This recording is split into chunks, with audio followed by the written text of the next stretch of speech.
بسم اللہ الرحمن الرحیم۔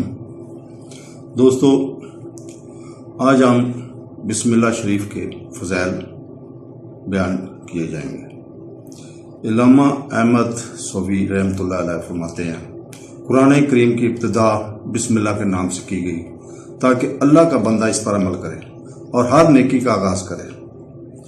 حضرت ابو ہریرہ رضی اللہ تعالیٰ عنہ سے روایت ہے کہ رسول اللہ صلی اللہ علیہ وسلم نے فرمایا، کوئی اہم کام جس کی ابتدا لفظ بسم اللہ سے نہ کی گئی ہو، اللہ کا نام جو بڑا مہربان نہایت کرنے والا ہے، تو یہ نامکمل رہ جاتا ہے۔ اس لیے تمام مسلمانوں کو چاہیے کہ اپنے نیک اور حلال کام کا آغاز بسم اللہ الرحمن الرحیم کے نام سے کریں۔ یہ بہت بابرکت نام۔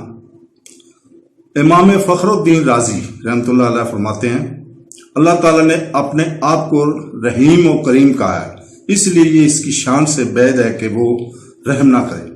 اسے تھوڑا سا دیا گیا، اگلے دن وہ کلہاڑی لے کر آیا اور دروازہ توڑنا شروع کر دیا۔ اسے کہا گیا کہ تم ایسا کیوں کر رہے ہو؟ آپ نے تحفے کو دروازے کے قابل بنائے۔ اے ہمارے خدا، اے اللہ، رحمت کے سمندر تیری رحمت کی مانند ہے، جیسے ایک ذرہ تیرا عرش ہے، اور تو نے اپنی کتاب کے شروع میں اپنے بندوں پر رحمت بیان فرمائی ہے، پس ہمیں بھی اپنی رحمت اور فضل سے محروم نہ کر۔ بسم اللہ سے متعلق کچھ شرعی مسائل پیش کرتا ہوں۔ علماء کرام نے بسم اللہ سے متعلق بہت سی شرعی مسائل بیان کیے ہیں، ان میں سے چند درج ذیل ہیں۔ نمبر 1، جو ہر سورہ کے شروع میں بسم اللہ لکھا جاتا ہے وہ پوری آیت ہے، اور جو سورہ نمل کی آخری آیت نمبر 30 میں ہے وہ اس آیت کا ایک حصہ ہے۔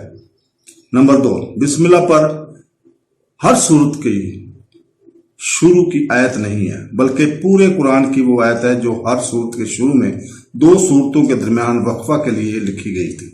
اس لیے سورت کے اوپر فرق کیا گیا۔ بسم اللہ الرحمن الرحیم شان میں لکھا جاتا ہے، آیت کی طرح ایک ساتھ نہیں لکھا جاتا، اور امام جہری نماز میں بلند آواز سے بسم اللہ الرحمن الرحیم نہیں پڑھتے، اور حضرت جبرائیل علیہ السلام جو سب سے پہلے وحی لائے تھے اس میں بسم اللہ نہیں تھا۔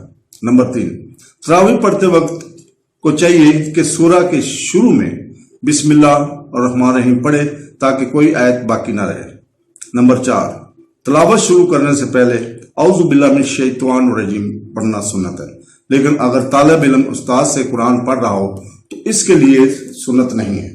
نمبر 5، سورہ کے شروع میں بسم اللہ پڑھنا سنت ہے ورنہ متصب ہے۔ نمبر 6، اگر تلاوت سورہ توبہ سے شروع ہو تو اعوذ باللہ من الشیطان الرجیم بسم اللہ الرحمن الرحیم دونوں پڑھے، اور اگر تلاوت کے دوران سورہ توبہ آئے تو بسم اللہ پڑھنے کی کوئی ضرورت نہیں ہے۔